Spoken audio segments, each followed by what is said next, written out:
உங்க எல்லாத்துக்கும் சொல்றேன், எதிர்மறை எண்ணமே வாழ்க்கையில துளியும் இருக்கக்கூடாது. நடக்குமா நடக்காதா சந்தேகம், நடக்கும்டா, நடக்கலையா முருகன் எடுத்துக்கிட்டேன் அவ்வளவுதான், விட்டுரு, அடுத்த வேலைக்கு போயிடணும். சும்மா அதையே போட்டு தொங்கிக்கிட்டே இருக்கக்கூடாது. சில பேர் வீட்டில் ஒரு செத்த எலி இருக்குன்னா என்ன பண்ணுவீங்க? அப்படியே வச்சிருப்பீங்களா?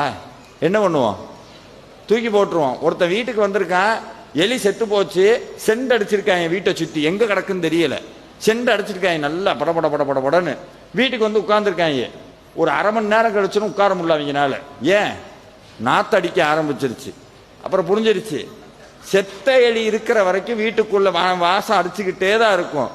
நம்மளுடைய கடந்த கால வாழ்க்கையும் கடந்த கால எண்ணங்களும் செத்த எலிதான். அதை உள்ள சுமந்துகிட்டு இருக்கிற வரைக்கும் நாத்த அடிச்சுக்கிட்டே தான் இருக்கும். எப்ப தூக்கி அப்படி வீசுறமோ அப்பவே வாழ்க்கை சந்தோஷமா இருக்கும்.